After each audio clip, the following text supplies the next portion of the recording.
Well, I would say this, that things seem to change. Uh, well, to be candid with you, seem to change with the fracking boom in Texas, right? When all that happened, things changed at the TCQ. It became not politically palatable. And we came back and said, holy cow, you just can't imagine what's out there and what we're seeing and detecting and all that kind of stuff. Pictures were taken of employees in the field with respirators, and that didn't go over too well, meaning that it alarmed the public. It made it politically unpalatable in the agency that happened. The respirators were taken away from all employees, right? And we were told not to take samples. And still to this day, the TCEQ has not re-implemented respiratory protection for any of its employees. But that agency, is highly controlled in a highly political environment. Retaliation was not uncommon. Yeah, make no mistake about it. The TCEQ is in business to permit industry. That's their number one function.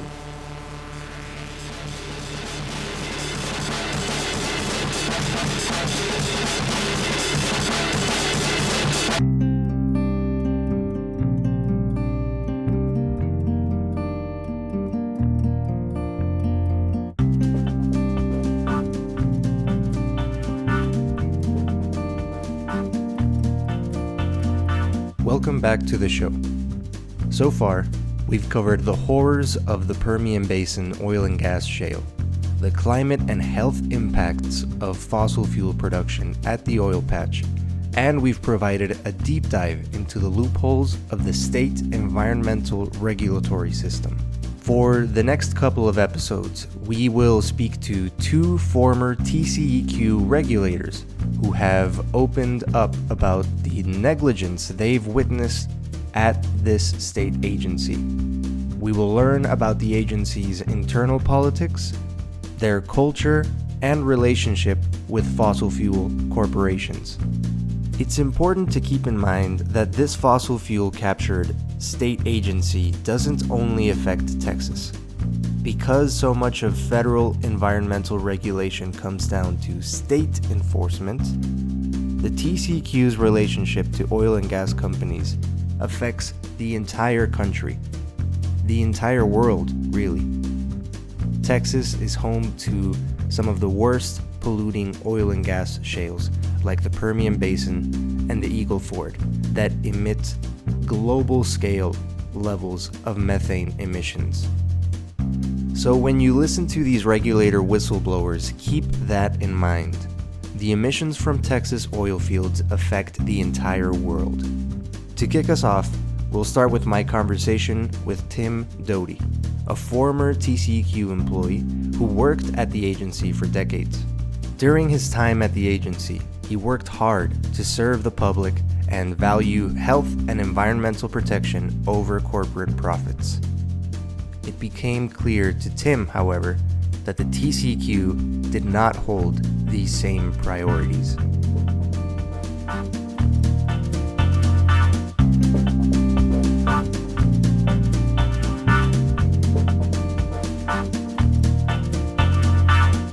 Great. So, Tim, thank you so much for joining us on this episode. As someone who has led a major air quality division within the TCEQ, your perspective is very important in helping us understand what this agency is like from the inside. This agency that is tasked with regulating this polluting industry of oil and gas.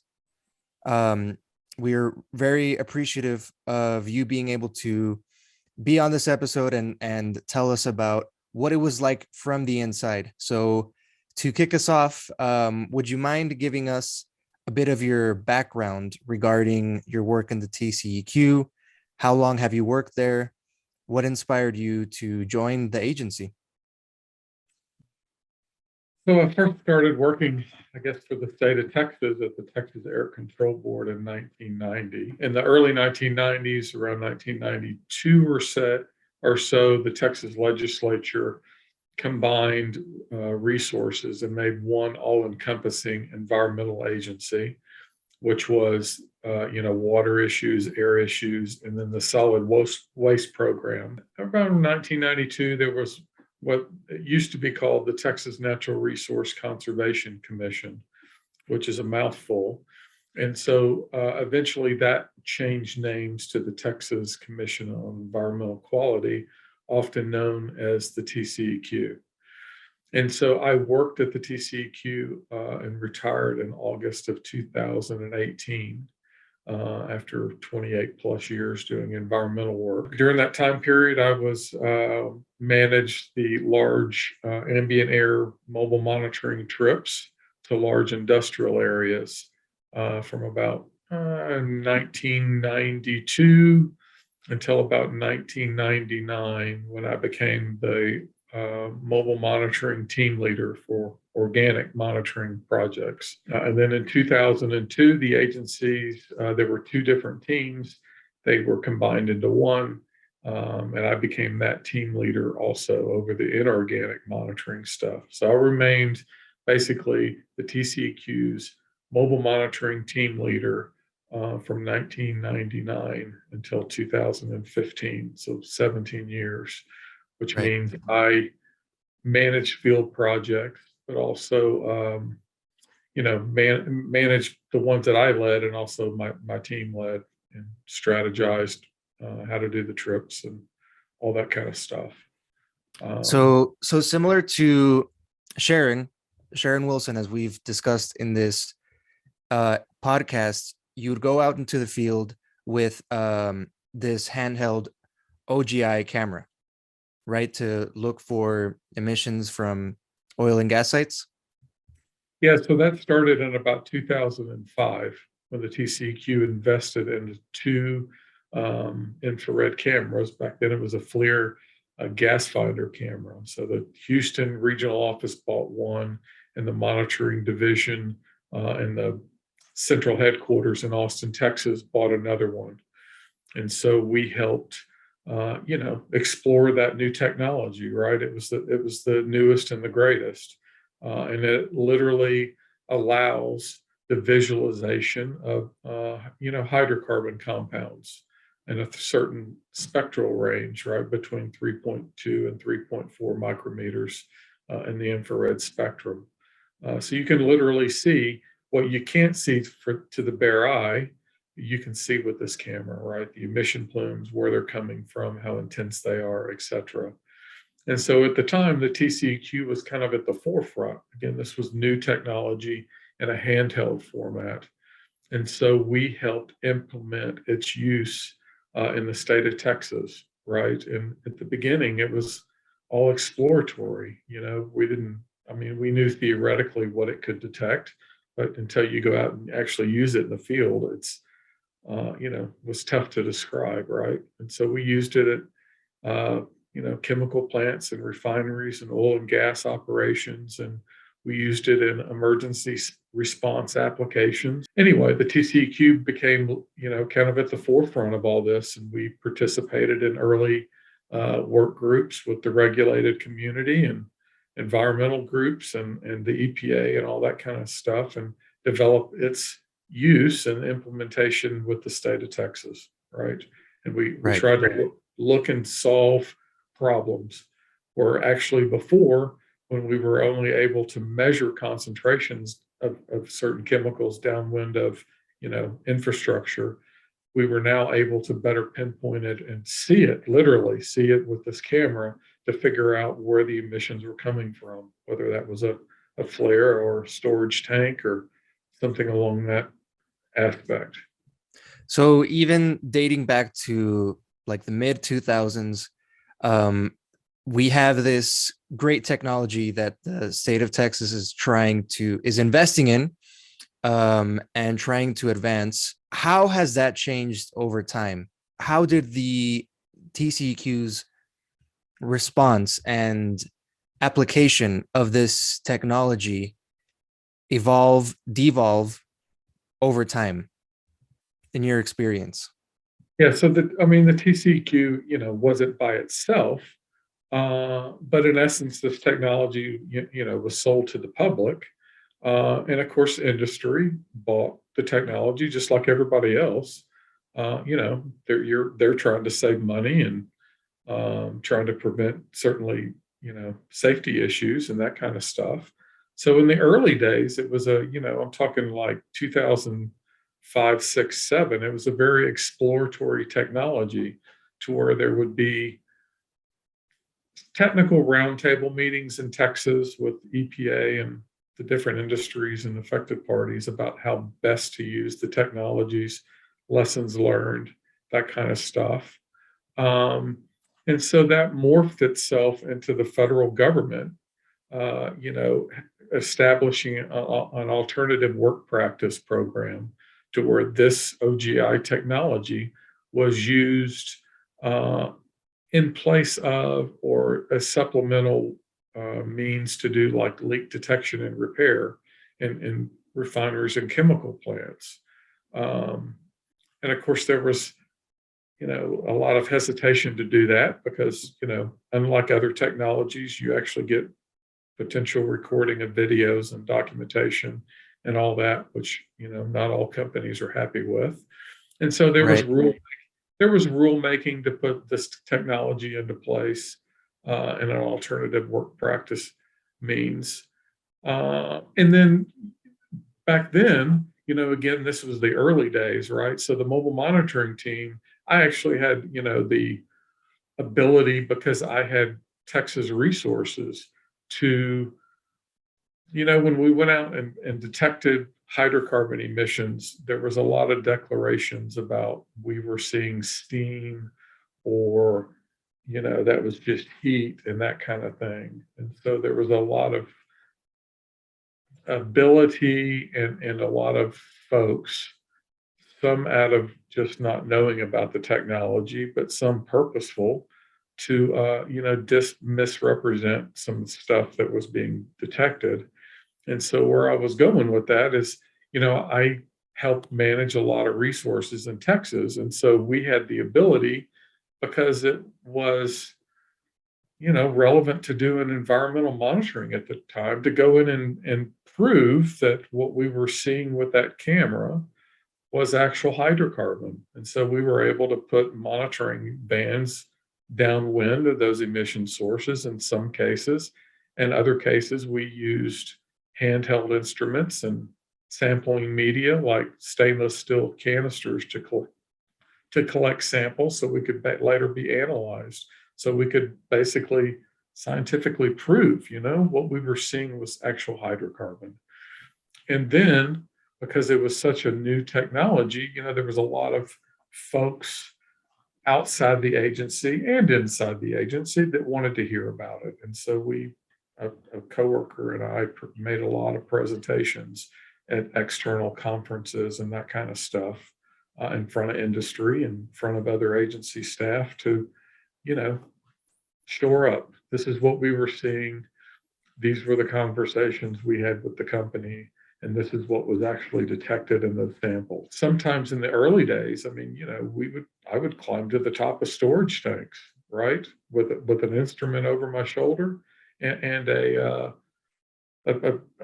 canister under my arm and go collect samples while we were recording images. My coworker, recording OGI images down on the ground, so there could be a comprehensive environmental and scientific look at what we were seeing, right, to prove of what the camera could detect, to show what it could see, and to dispel some of those rumors or misperceptions that people would be putting out, to the public and that kind of stuff. So even like they're doing it to this day, even back then, industry was trying to poke holes on this very solid and scientific finding that we're seeing hydrocarbons and emissions polluting from these oil and gas sites, right? So that has not, it's something that they're Yeah, still doing these to this day. yeah. I mean, there's all kinds of companies out there, and some are better than others, and some are more truthful than others. And I'm saying the obvious here. No matter what you think about whether it's environmental folks that are interested in, climate change, or whether it's the actual regulators themselves. Everybody's interested in safety, just about everybody, right? Nobody wants to see a plant explode. Nobody wants to see people in a plant, workers killed or maimed or injured. Nobody wants to see residential areas around the facilities have that kind of issue. And so, OGI technology, is a really great technology to try to minimize emissions. But there has to be follow-up work done on it, right? Because there's no magic answer to the Exactly. images, right? You have to do your due diligence as a regulator and as a company to figure out what was going on in the plant at that time. In other words, we would see images in the field, and if we deemed them at some point, I mean, we're talking like, I don't know, maybe this is 2007, 8, kind of by this time period. If we thought they had relevance, um, meaning the bigger type emissions, we would knock on the plant's door, right? Whether it was at night or in the daytime, and we would sit down, we would ask to speak with the person that was in charge of their environmental program or whoever in authority we could talk to. And we would sit down and show the companies the images and try to get real time technical information as feedback from them. Tim, so listening to you here, it seems like something changed along the way. You have the early days of Texas implementing the OGI program. You were a manager there. You went on these mobile monitoring trips. And in many ways, you were kind of exploring, pioneering this important instrument for reducing emissions, for helping the climate. But it seems like something happened in an opinion piece that you wrote to for the Austin American-Statesman. You stated that you retired from the TCEQ, quote, after it became increasingly clear that the agency's leadership had little to no interest in proactively monitoring, documenting, and minimizing air emissions in Texas. Can you tell us what were some examples of how you saw that? Well, I would say this, that things seem to change. Uh, well, to be candid with you, it seemed to change with the fracking boom in Texas, right? My team and I were sent to the Barnett Shale up in the Dallas-Fort Worth area. Um, and we were asked to do some initial OGI assessments of various oil and natural gas sources in that part of the state. There had been various odor complaints and that kind of things being submitted because, hey, in the Barnett Shale, people tended to develop oil and natural gas sites somewhat in the rural counties, but it wasn't unusual for the site to be developed around residential neighborhoods, schools, nurseries, churches, places of worship. It would be literally a few hundred feet away from you to where emissions could definitely has had the potential to directly impact downwind parties, so to speak, right? And so the TCEQ had received, I don't know, say 15 odor complaints or various complaints about odors and health effects in the Barnett Shale area. And we were asked to go check it out for the state and do an assessment. And we had basically two teams of two, each with an OGI camera and each with some survey instruments and some canisters. And I don't know, we did like a 3 or 4 day project in multiple counties. And we obviously hit like let's just say approximately 15 targets or, companies they were interested in. And then we went and looked at, anything else oil and gas related that we saw to try to get an idea as to what Texas was dealing with. And so lo and behold, just about every single odor complaint, or almost every single company, with the exception of maybe one, could have been two, but one or two that we were assigned to go look at, were all emitting hydrocarbon in some form or fashion. Um, and so the two teams documented those particular industries, and, I don't know, dozens of other sites in that area. And we came back and said, holy cow, you just can't imagine what's out there and what we're seeing and detecting and all that kind of stuff. And so the TCEQ leaned in, and we went back with multiple sampling vans and traditional monitoring, and, with other staff members and that kind of thing, and did more in-depth trips that fall and that kind of stuff. And it turned out that, the findings weren't very politically palatable, meaning we found, in one particular case, we found a benzene concentration at one site that was over 1 part per million. I mean, serious benzene concentrations. For And context, benzene, that is like the carcinogen that is very harmful to health, and so high yeah, amounts. it's a carcinogen, right? It can cause leukemia, and it, is a red light for everybody. And so we had multiple trips, in the fall, and worked into December. And, when all that happened, things changed at the TCQ. It became not politically palatable. They changed messaging, right? Because all these places, are not all of them, a lot of them were next to downwind receptors, so to speak, and all that. And so, I'll leave it mostly at that. I will say at part of this process, they reorganized the mobile monitoring program and decided that they were going to, instead of we were going to do mobile monitoring, and the emergency response guys came over, and we were going to combine and have, I don't know, 16 people at that point in time, I think. And we were going to concentrate on mobile monitoring issues. And then after several months, they decided, whoops, we don't like all this stuff.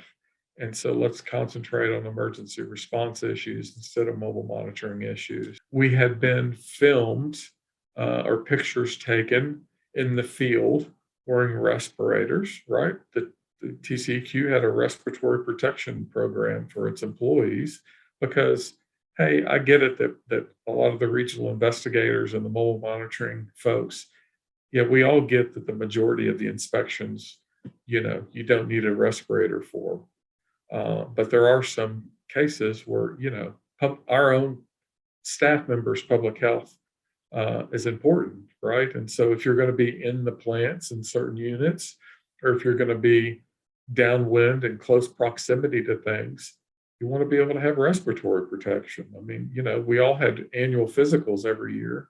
To pass a physical, to be able to wear a respirator. But during that Barnett Shell time, pictures were taken of employees in the field with respirators, and that didn't go over too well, meaning that it alarmed the public. It made it politically unpalatable in the agency that happened. And instead of, discussing putting new policies in place, or just flat protecting your employees, the respirators were taken away from all employees, right? And we were told not to take samples.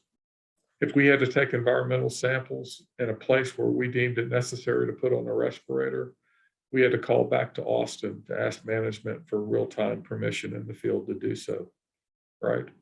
And it's ridiculous, right? I mean, seriously, I have to call back somewhere in Austin to ask a Hyatt manager if it's okay if I take an environmental sample that my basic job functions tell me to do, because you're worried about the public perception of what it might look like.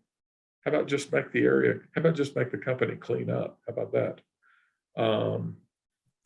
So, and still to this day, that led itself eventually over a number of months. And still to this day, the TCEQ has not re-implemented respiratory protection for any of its employees. As a regulatory agency, I mean, shouldn't you protect have respiratory protection for your own staff members, for their own health, for the protection of the state, for protection of the public out there, and just try to do the right thing, right? And comply with your own respiratory protection plan as signed, by an executive director of the agency. I don't know. Doesn't ring quite true for me. Well, it was making oil companies look bad, so we can't let that happen. Yeah, that's correct. So you mentioned that you felt sort of a palpable shift when the fracking boom happened. You feel that, I mean, you saw that respirators were withheld from employees for public perception purposes instead of actually cleaning up these operators, like you've mentioned. How was the office culture like in this moment? Were there other employees like yourself that felt that something was wrong? Was there changes in leadership? What were some other manifestations of this politically unpalatable situation that was happening at this time? In the months prior to all this happening, there was a change in leadership in the division. So how was the culture? It was not good, right? It was very negative within at least the division that I was in. And it wasn't good. It was completely unfunctional, right? And it became a retaliatory environment, right? Retaliation was not uncommon and all that kind of stuff. In what way? Against the employees, against the people that needed to wear respirators.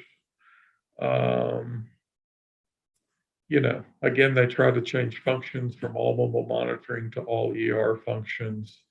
They weren't necessarily completely forthcoming with all data that was collected. It just wasn't not a good environment, right? I don't know how else to describe it other than that. It was very, I'm not talking necessarily about the TCEQ culture. I'm talking about that culture right there in that division at the time. And the basic end result of that was that they, broke up the mobile monitoring program within the TCEQ is the end result of how it all went down. At some point they restructured again and took that management out and replaced it with different management, but really damage had been permanently done at that point, right? What high-up manager is going to admit to wrongdoing? I'm just saying.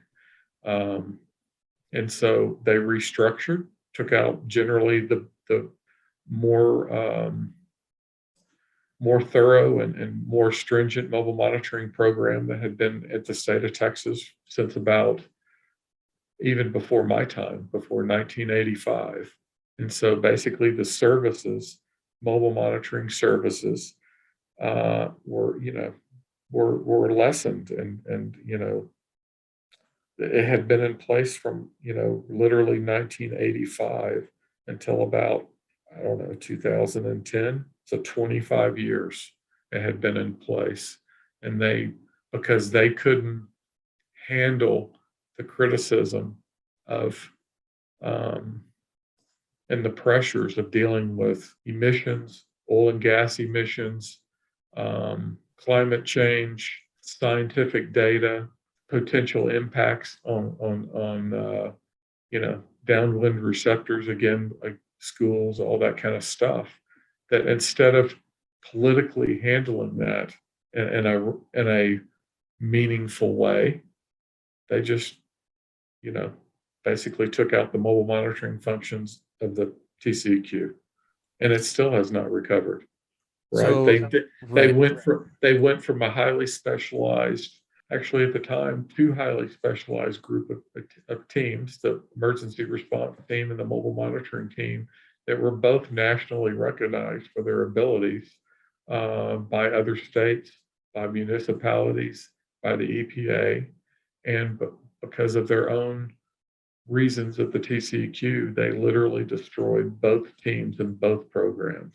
And it's still that way today, right? They have abilities. The TCEQ can check a box and say they have technologies, but it's different, right? There's no environmental solicitation process. There's no um, we used to do an annual solicitation process to go out to external customers like, regional offices or permits, or, sometimes they would get citizen complaints and we would respond to those and all that kind of stuff. And there's just none of that process anymore. Like everything's bottleneck with a certain group of managers at the TCEQ to, ensure that everything is palatable for them. They don't want anything, they don't want, I'm just saying what I believe in my personal professional opinion, and from being in that environment. They don't want bad news. They would prefer to find nothing than something. And sometimes that's associated with ignorance, sometimes it's associated with laziness, but a lot of times it's just the politics of the agency. Our agency, or not our, because I don't work there anymore, but that agency, is highly controlled in a highly political environment, right? The three commissioners that sit at top are appointed by the governor's office, and they have to be confirmed by the legislature, right? And the folks high up in the agency, meaning at the very top, they have to be, I won't say approved, but they certainly, they certainly are hired at the discretion of politicians in Texas, right? And so that's the system you have, right? It's generally supposed to be built on honesty, on self-reported information and data, and analyses by the different individual companies. Air is not like water, where you have a lot of regulations as to what concentrations of different compounds should be, right? It's all based on a comparison with your permit. And which is there for practical matters, how does a regulatory agency go ensure that they are compliant with their permit?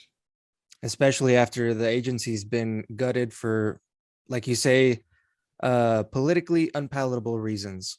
But what you mentioned there about the agency being biased, right? I mean, that is one thing that personally we've seen here.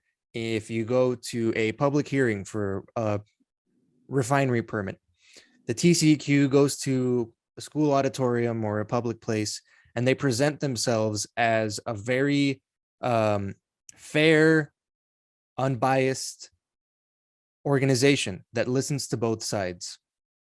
They listen to the polluter, they listen to the public, and they decide something somewhere in the middle. But as you've been describing here, the reality is more like they are a highly politically charged agency with interests of, like you said, avoiding bad news, right? Avoiding the bad news and the bad perception. Would you say that's a fair characterization? Yeah, make no mistake about it. The TCEQ is in business to permit industry. That's their number one function. Their number one function, I mean, it says right there in their mission statement, it's to permit industry, and it's to do what they perceive as in the economic benefit of the state, right? That's the important thing, as opposed to environmental protectionism. And that's just the reality on the ground. They're going to issue permits, and it's a pretty rare occurrence. It's an unusual occurrence if a permit gets rejected, right? I mean, and even if it gets rejected, they're going to try to work with the company to figure out how to make revisions to be able to get them their permit. That's what the business of Texas is based on. They're not in the business to openly reject and rescind permits. I'm not saying they haven't done it, but that's not their normal business mode in Texas. But how many hundreds or thousands of chemicals are there out there that are basically unregulated beyond just getting a permit, right? There's no practical way to Exactly. measure them. And what is the comparison value for a concentration of a compound versus what their permit is based on, which is a quantity, not a concentration, right? There's no one-to-one comparison to even do compliance and enforcement value. Or Can you two different. elaborate on that difference between the concentration uh versus the amount? Yeah, I mean, your permit's not gonna say that you can emit 1 part per million by volume of methane or ethylbenzene or a compound, right? That's not going to have that concentration on there. It's based on quantity of total emissions that your site puts out. It's based on the amount of emissions. In other words, does your facility or site or unit put out more than 100 tons per year? Well, how do you go out and determine that it puts out more than 100 tons per year? The company's not going to do it. The state's not going to do it. NGOs don't have the ability to go out and do it. I mean, nobody does. It's just the regulators and the companies that have the ability to go in there, because you have to have, what chemicals you're putting through there, flow rates, volume, right? You got to know how hard emissions are coming out with flow rates, how big it is, the diameter or whatever, to be able to do the mathematical calculations. Well, you can't do that on the roadside from, just an environmental citizen or whatever. You have to have the ability to go in there, and you either have to have the ability to go ask for the information, or regulations in place that require you to do it. But there's just not a real good way, easy way to put all that stuff into place. But anyway, the TCEQ is not a strong regulatory agency in the state of Texas, and oil and gas is putting out a tremendous amount of emissions that, from my professional opinion, vantage point, from being able to visualize it with an analytical tool, it's a whole lot more than people think. Even with those permits, it's even people that think that it's understated. I mean, how in the oil and gas world, or any other world for that, if a flare is supposed to burn at 98% combustion efficiency, which is expected, what happens if it's not 98%, if it's 92%, or if it's 90% or 80%? How does the state account for that, or the feds account for that on permits? How do they account for that on that total airshed emissions? How do they account for that in any modeling, any state implementation plan, any of that? And the answer is they don't. They don't, and it would take an army. It would take so many resources, a lot of commitments. And as we've seen through just looking at the TCQ's numbers, there is, for every inspector, there's more than 1,000 sites that they are tasked with investigating and looking at. And yeah, like you've mentioned, this is a system based on the principle of honesty, and you've got the regulator who is incentivizing and systematically promoting corporations over the public. So to review, you've laid out how the TCQ has been gutted through abolishing this nationally recognized mobile monitoring programs, how it retaliates against employees documenting emissions and bringing up the bad news that they don't want to hear. They're withholding respirators for employees and endangering the inspectors, and also creating a better image for corporations, and erroneously evaluating based on quantity versus concentration. I mean, I can go on and on and on, but my last question that I have for you is, what would be your message to someone in the TCQ right now who joined for noble causes, for noble reasons, protecting health and the environment, and that have been exposed to this systematic inefficiency? What would be your message to them? Well, if you choose to stay in the TCEQ, try to make a difference. Try try to be truthful about what's really going on out there, right? Try to change the prospects of what the agency is currently doing. Be proactive in your job. Don't do the bare minimum. Go over and beyond. You owe it to yourself and to your family and to your community and to your country, and you owe it to your planet to try to do the right thing.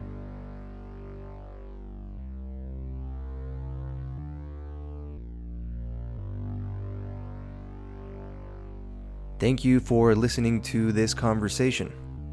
Stick with us, stay tuned.